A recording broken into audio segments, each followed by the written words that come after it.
নমস্কার বন্ধুরা, পায়েলদি লাইফস্টাইল চ্যানেলে স্বাগত জানিয়ে আমি আজ তৈরি করব এঁচোড় আলুর তরকারি।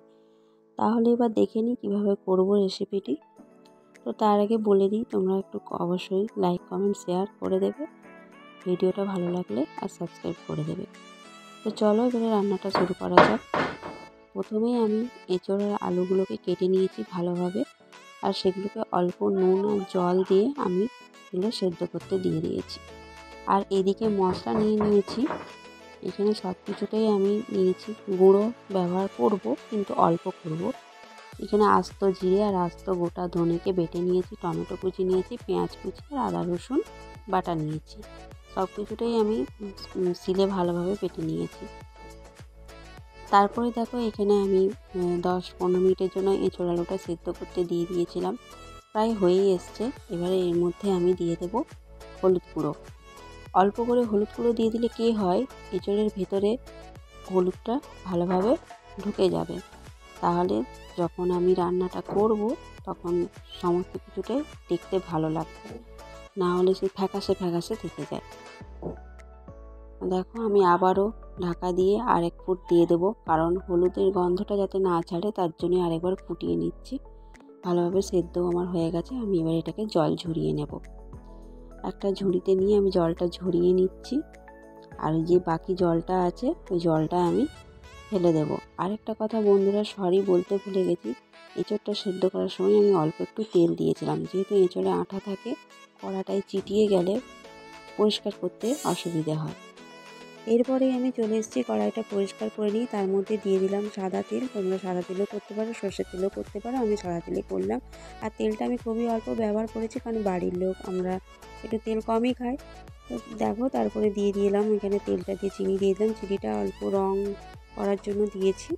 দিয়ে দিলাম গোটা গরম মশলা, দারচিনি, লবঙ্গ, এলাচ আর তেজপাতা দিয়ে ছেড়ে দিয়েছি। পেঁয়াজগুলো কুচিয়ে রেখেছিলাম, সেই পেঁয়াজ কুচিগুলো দিয়ে দিয়েছি। পেঁয়াজ কুচিগুলো বাদামিভাবে রং যতক্ষণ না হচ্ছে আমি ভালোভাবে ভেজে নেব।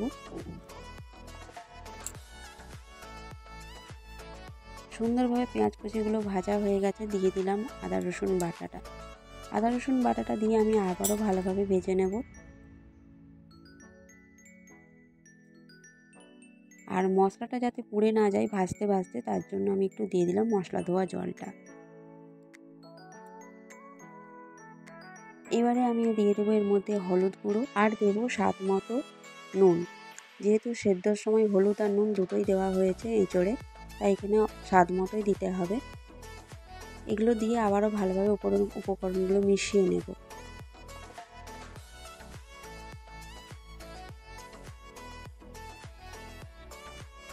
তারপরে এর মধ্যে দিয়ে দেব জিরেটা আর ধনেটা, যেটা বাটা ছিল একসাথে, সেই জিরে ধনে বাটাটা আমি এর মধ্যে দিয়ে দেব।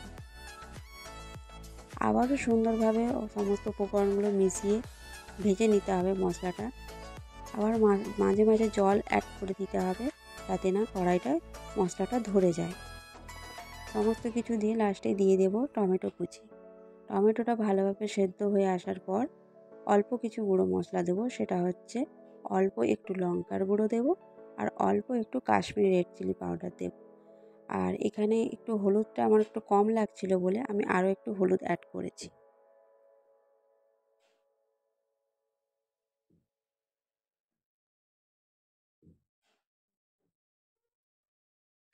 কাশ্মীরি রেড চিলি পাউডার আমি দিয়ে দিয়েছি, আর লঙ্কা গুঁড়োটাও আমি দিয়ে দিয়েছি, সেটা তোমাদেরকে আর দেখালাম না। আর ঝালটা যেহেতু খুব কমই খাবো, তার জন্য লঙ্কা গুঁড়োটা অল্প মতোই দেওয়া হয়েছে। সমস্ত কিছু উপকরণ দিয়ে কষিয়ে নিয়েছি সুন্দরভাবে। দেখতে পাচ্ছ তেল ছেড়ে গেছে। এইভাবে সুন্দরভাবে যদি কষিয়ে নেওয়া হয়, রান্নার স্বাদ দুর্দান্ত বেড়ে যাবে। দেখো, কষিয়ে নিয়ে একদম তেল ছেড়ে যাচ্ছে সুন্দরভাবে। যতক্ষণ না তেল ছাড়বে মশলাকে এইভাবে কষিয়ে নিতে হবে অল্প অল্প জল দিয়ে। এরপর আমি অ্যাড করলাম যেটা সেদ্ধ করা ছিল এঁচোড় আলুটা, সেটা আমি দিয়ে দিলাম। এটা দিয়ে অল্প একটু জল দেব, যাতে কষাতে সুবিধে হয়, নাহলে মশলাটা নিচে ধরে যাবে। এই কথাটা তোমাদেরকে আমি বারবার বলছি।